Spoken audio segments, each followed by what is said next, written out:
kondisi yang ada saat ini dan juga potensi serta peluang di tanah air sendiri. Seperti apa Anda melihatnya? Mungkin saya akan ke Pak Komaydi terlebih dahulu. Iya, baik ya Mbak Eva. Sebetulnya ini bukan kebijakan baru ya Mbak Eva, sudah lama. Jadi dari era pemerintahan sebelumnya regulasinya sudah ada, roadmap-nya juga sudah jelas di dalam lampiran regulasi tersebut sebetulnya Mbak Eva.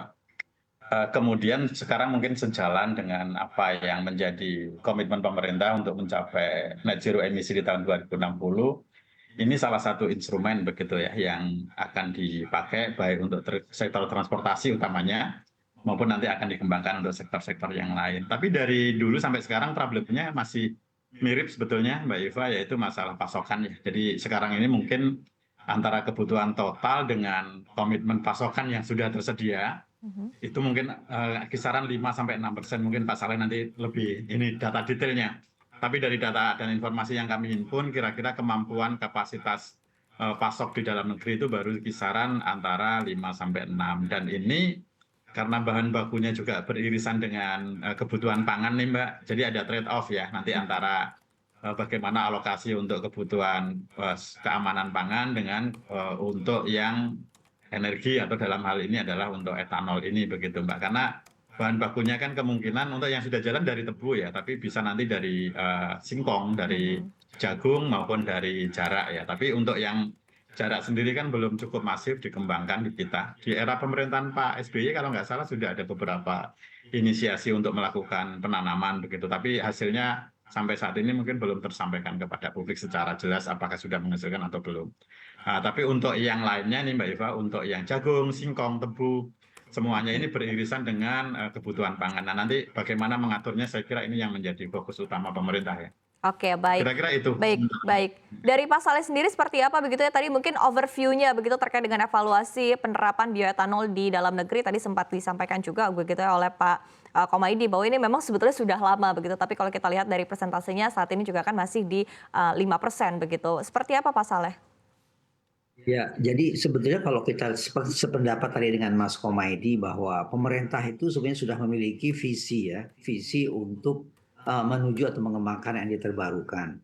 Sekaligus waktu 2015 kita menyusun roadmap untuk bioetanol itu misalnya, waktu itu kita belum banyak berbicara tentang net zero kan, net zero emission. Tetapi kita sudah punya policy seperti itu, ya kan? Dari 1% fuel grade campuran di gasolin itu sampai saat ini 5%. Dan tahun depan sesuai Permen 12 2015 itu sudah harus 20% kandungan bioetanol kita di dalam di dalam istilahnya itu campuran PSO maupun non PSO ya Mbak ya. Jadi non PSO juga yang seperti Pertamax, Pertamax Dex maupun yang PSO, Pertalite itu juga sudah harus mengandung komponen E20 sebetulnya kalau kita bicara dari regulasi. Tetapi kan tadi memang kondisinya itu dari sisi persiapan baik infrastruktur maupun juga dari sisi kesiapan sumber pemasok itu memang masih belum optimal. Kalau saya baca nih catatan dari Kementerian SDM misalnya itu potensi kita untuk memanfaatkan fasilitas fuel grade pabrik-pabrik bioetanol itu sekitar 60.000 KL sekitar itu ya. Tapi saat ini kan masih jauh dari itu yang bisa digunakan. Oke, Jadi saat dalam ini hal di ini angka saya berapa pikir Pak tadi untuk kapasitas potensi untuk fuel grade sendiri? kalau fuel grade itu kan sekarang ini yang ada itu kalau kita lihat di berapa perusahaan ini ya. Jadi ada 63 juta liter, jadi 60.000 kiloliter potensi kita dari 4 perusahaan. Tetapi yang produksi saat ini kan yang di Jawa Timur itu 30 dan 10, jadi 40 ribu kiloliter atau 40 juta liter. Nah ini menjadi persoalan karena Pertamina tidak bisa lalu melakukan ekspansi secara total gitu ya. karena keterbatasan supply ini. Opsi yang menurut saya perlu difikirkan, dipertimbangkan oleh badan usaha ya, baik badan usaha penugasan maupun badan usaha swasta. Kalau sekarang ini kan Mbak Iva kita ini kan sebetulnya masih impor cukup besar. Gasolin kita masih impor, ya kan. Produksi dalam negeri kita tidak cukup dengan demand yang demikian tinggi. Nah, kalau kita impor misalnya tuh gasolin, ya kan, dengan kita impor bioetanol, sebenarnya sama-sama impor juga, gitu loh. Cuman yang satu impornya itu adalah impor fosil, yang satu itu adalah impornya energi terbarukan, ya kan. Kalau dari sisi portofolio energi terbarukannya Badan Usaha Pertamina, ini akan lebih bagus menurut saya ya. Meskipun ini tentu perlu dikaji ya. Oke. Artinya itu kalau kita misalnya sementara produksi dalam negeri kita itu belum cukup, ya kan? Maka untuk mengejar target ET ini, saya pikir itu satu opsi yang perlu dipertimbangkan, Oke, ya. tapi Sampai preferensi Anda Pak Saleh begitu tadi untuk impor, apakah ini impornya dalam bentuk bahan baku atau dalam bentuk bioetanol yang sudah jadi begitu Pak Saleh? tentu memang ada dua opsi, kan ada beberapa diskusi yang berkembang di beberapa tempat gitu ya. Apakah kita akan impor justru bahan bakunya jagung atau apa, atau saya pikir kita harus langsung mengimpor misalnya ini kalau pilihan ini diambil ya untuk mengejar target 2025 yang 20%. Itu kan kita bisa komponen bioetanol itu bisa masuk dalam spesifikasi yang diimpor oleh Pertamina, ya kan. Katakan sekarang Pertamina mengimpor misalnya let's say 1 juta liter misalnya kan gasolin gitu ya. Nah, di dalam impor ini juga harus mengandung antara 5 sampai 10% bioetanol. Bergantung harga bioetanol saat itu. Jika bioetanol harga saat itu misalnya tinggi, bisa diturunkan karena begini, karena kendaraan-kendaraan kita di Indonesia ini masih bisa menerima dari 5 sampai 10%, ya Oke. kan?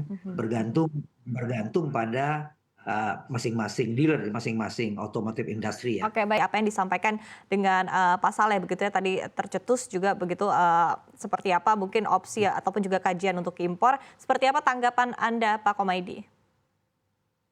Iya, kalau mengejar target memang melihat kondisi yang ada, mau tidak mau harus dipenuhi dari impor sebagian ya Mbak Iva. Tentu ini bukan pilihan utama sebetulnya, tetapi kalau kondisi yang ada, data yang ada menunjukkan kebutuhan kita kalau dengan mandatori yang sesuai regulasi itu hampir 700.000 KL ya Mbak.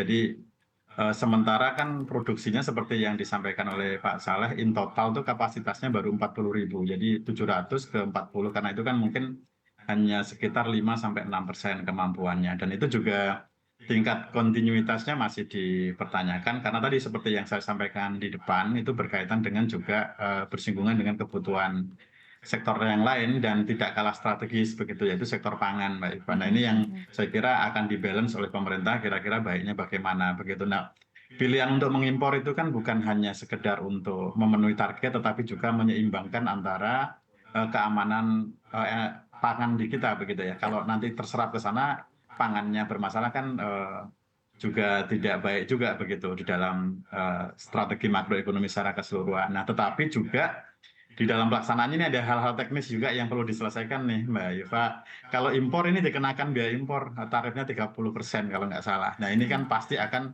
menaikkan biaya pengadaan yang BBM ramah lingkungan itu sendiri Mbak Eva. Nah di dalam negeri juga demikian ada cukai juga karena etanol ini masih masuk dalam klaster alkohol begitu ya. Artinya perlu ada regulasi-regulasi tertentu untuk memecahkan itu. Jadi harus kerja secara paralel nih Mbak Eva. Jadi dari luar kalau kita impor ada beban untuk tambahan biaya impor.